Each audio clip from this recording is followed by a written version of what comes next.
Welcome back to the channel, good friends. Before we get back to work, we do have a lot of work to do. We're actually starting to get a little collection of cars together here, so we need to get to work on them. We have a lot of work to do with just about every one of them. But before we do, I just want to go over our latest pickup here in the Lexus, and just give you a few details so you know what we're dealing with here, and then bring you in closer to show you exactly what we're going to be doing to it.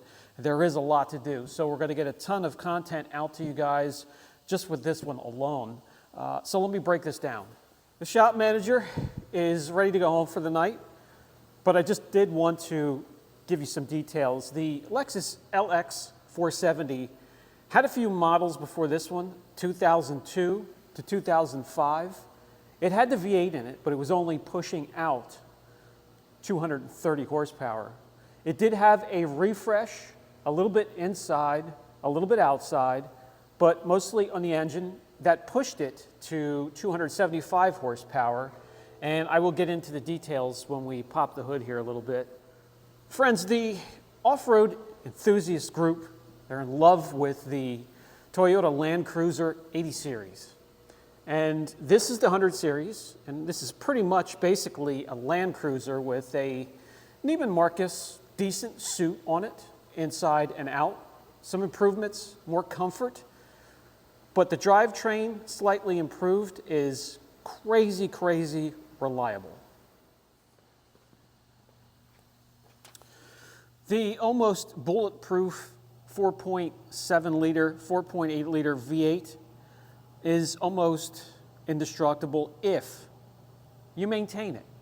Change the fluids, don't beat the living crap out of it, and change the timing belt. Compared to it having a timing chain, it has a timing belt. You need to change that every 90,000 miles or so, and while you're in there, you might as well go ahead and take care of the seals as well. And the water pump. Now, the upgrade on the V8 with the 2006, 2007 model, the last 2 years of the LX 470, had a refresh in the engine compartment, adding the VVT, which is just a hydraulic timing system, which boosted horsepower from 230 to 275. We're going to change the oil. We'll check the filters. The oil does need to be changed. Pretty much when it comes to the running gear, nothing else really needs to be maintained. Everything was looked after. The plastic radiator here is something you need to keep an eye on. This is not dripping a drop, but it's one of the first things to go and leak. Fluids are all up to snuff, up to their max level indicator, and seem to be fresh. So really, the first thing we're going to do, change the oil. We'll check the air filter here and some other little things. Let's do a quick walk around, and I'll show you some other features inside and out. I do like the look of the 4 lights, almost like 4 headlights up front here. It does have ride height adjustment. This one is at the normal setting. It can go lower, it can go higher. It does have the side steps. It is a 2-tone black over dark gray. 3rd row seating, as you can see, does have a tow package, which is rated at about 5,500 pounds, and does have the hookup for electrical, and that is down here. So if you have a boat, small RV, a couple jet skis, this will pull it out of the water up the boat ramp rather easily. When it comes to wheels, it does have a rather weird 18-inch wheel. These tires are absolutely shot, and they will be changed soon. Center caps will be ordered, but a meaty tire, these are highway tires, a meaty tire for off-road and snow and ice makes this thing a damn formidable opponent off-road or during inclement weather. Passenger compartment. bench, plush bench leather seat going all the way across with an armrest. We have the third row seating, and I'll pop the hatch in the back there and show you how those kind of can get up out of the way without removing them. You can remove the third row seats completely. Some creature comforts back here with audio, a little bit of your heating and air conditioning controls, and of course, early 2000s ashtrays. When it comes to room for your backseat passengers, I'm just a little guy, 5'9". So to me, there is a ton of room. I have about 8 inches from the top of my hat to the roof and plenty of knee room. I do have the seat set up back a little bit further as I was doing some vacuuming, so you could have some more if you have a driver that is a tiny person. Cup holders. The seat is comfortable. Definitely a nice place to be. Long trips, no problem. The back hatch door here, handled to the right of the plate, and it is a two-piece door. The first one folds up. Second one is a latch right here. That folds down, and there's a nice partition that folds down that closes the gap between the tailgate and the cargo. We have a full tool set back here, which is nice. It's all over the place. I'll get it together when I'm cleaning. And these seats here, let me bring you in.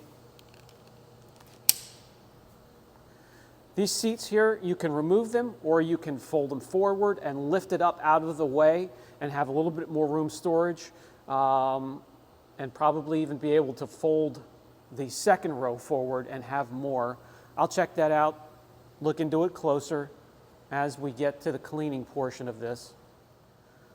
The passenger is greeted with a nice door sill logo, Lexus logo, and these welcoming, really soft plush leather seats that need to be cleaned. We'll get to that a little bit later. Plenty of leg room, a nice place to be. You have good sight and vision, a good angle to see all of the controls so you can mess without while the driver just concentrates on driving. Leather interior, plastic to match the leather, and you have a light gray trim up top with wood grain, sort of a fake kind of design that is cleared with a lacquer. Some on the steering wheel, some around the infotainment and the heater and air conditioning sensors and buttons, center console, and on the door all the way back through. A nice look. I just wish it would have been real. As we hop in the driver's side, get rid of that beeping sound. We can show you this has the height ride control, and you have comfort, sport, and stiffer as you turn the knob to the right.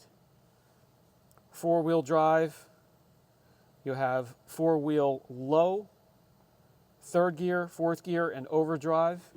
Here is your four-wheel drive high and low, shift on the fly, and a nice infotainment center. Screen is out of date, and everything you see on the screen looks like ColecoVision or a Nintendo game back from the early 2000s. Did they even have Nintendo back? Whatever. Anyways, you can switch between your navigation and audio and infotainment center and menu with just a push of these buttons right here. It has the climate control, your cassette, and all of your radio controls right here.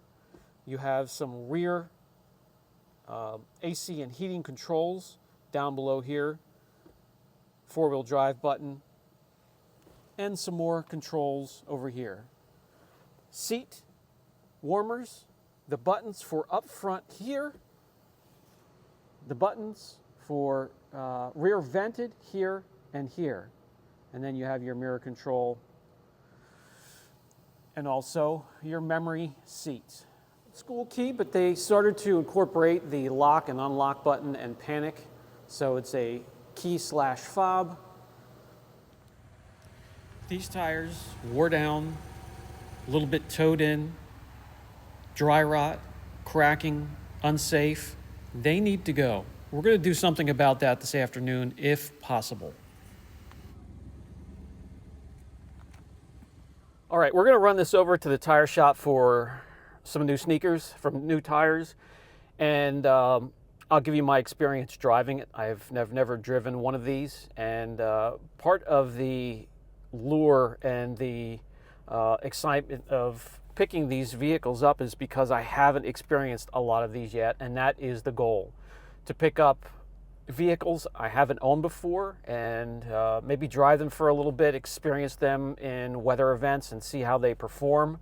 This one here is supposed to be incredible off-road. I don't know that, and four-wheel drive is supposed to be phenomenal if you have the right tires. We're gonna hook that up today. At idle, very smooth, no misses whatsoever, which is absolutely great. It idles buttery smooth. We're going to have the height ride control at neutral, which is the medium position. And let's go. Let's head out and see how it drives and see how it absorbs bumps. Is it smooth? Is it bumpy? Let's find out. Seatbelt on. Into reverse. No hesitation whatsoever with this transmission.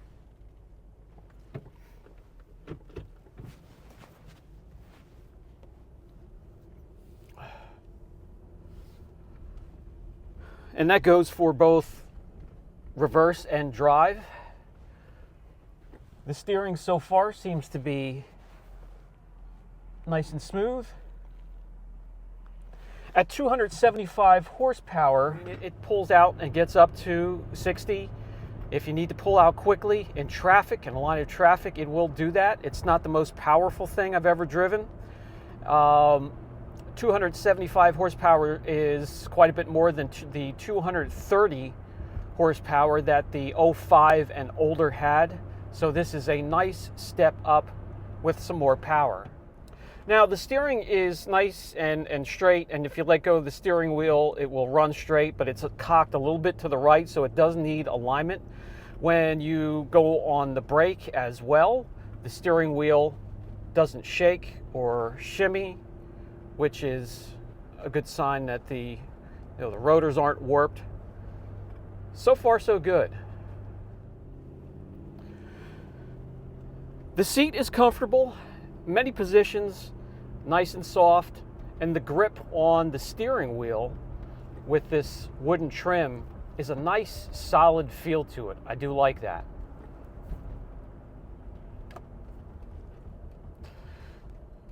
The right turn signal is fine. When we use the left turn signal it flashes quickly. So I don't know if there's a bulb out, but we will check that out when we get back to the shop. Everything else is working. The TPI light has been on like every other vehicle that I have, and hopefully when we grab some tires, they can check that out for us. And maybe that'll disappear by the time I get it back. And the ride itself, so even with these absolute garbage tires, it absorbs the bumps well. You can tell it has weight. It feels heavy. It feels heavy with a little bit of the steering and taking some turns. You know you have some weight there, and that helps to absorb some of the bumps as well. But seems comfortable. And in Pennsylvania, just in case you don't know, these are the absolute worst roads that you will ever come upon, really. Just not taken care of, and they wait till the last minute to fill anything in. And this thing is handling it quite well so far. Maybe I'll get to take it on a longer trip to see how, it performs then. See how long I'm able to sit in this seat. Some of the other vehicles I had, guys, like the Lambo Gallardo, I could only take 30 to 40 minutes in those seats. It was like riding in an electric race go-kart. Stiff, no give whatsoever. This is quite the opposite. This has plenty of give, and the seats are very comfortable, and the ride is comfortable so far. So that's what I have, and if anything changes, when the weather changes and when the snow actually starts to lay, we're going to take this out and see how it performs with the new tires that we get on this thing, and I am excited about that. Okay, Just got back from the tire shop. It is an odd size at an 18-inch wheel, and I was looking for something that wasn't a highway tire, something that was meaty, that would really do well off-road or in the snow or bad weather, as well as on the highway. It's a nice balance. They are the Yokohama Geolanders. They are $270 some a piece, so we can already rack that up in the column of what we're going to spend to get this thing roadworthy and safe. I had to replace the tires, and for the next person, if it's not going to be myself, I'm not going to put on a shitty cheap tire. It's just not going to happen. So that was an expense. That's a bit of a hit right off the bat, but had to be done. And now I would kind of like to go over what we are going to be doing to improvement to make it look as good as possible. Maybe enjoy it for a few weeks and then see what we could get for it, see if there is profit to be made, since we got it at what everybody seems to tell me is a decent price. Right off the bat, we can see a broken marker light, which I do have ordered, and we have some bumps and bruises. There are plenty of those to go around, but let me get you off the pedestal and bring you in. The most troubled part of the paint is the hood, and I will be doing some color sanding. Now there are marks from chemicals and rock chips all throughout the hood here. I'll do my best, and it is a better look to the paint on the side compared to the roof and the hood. So by color sanding, if I can't get them to match, I'm going to put PPF on top, and you'll be surprised how that can turn around a really struggling paint job. But we'll see. We're going to try and correct it first. That's going to be the fun part. Needs headlight restoration. I'm going to probably put paint protection film on those to prevent yellowing in the future. And then we'll do paint correction all the way around. Water spots galore. I mean, I've never seen so much hard water. Windows need to be polished. Yeah, I'm sure you could see that right there. All that hard water, either limestone. Well, here in Eastern PA, it's going to be limestone, calcium, clay deposits. That needs to be polished off and coated as well. Here, Cujo or Wolverine was trying to get in the driver's side rear door. And I believe I can remove just about all of these, and then we're going to have to do a ton of touch-up paint from somebody slamming the door open.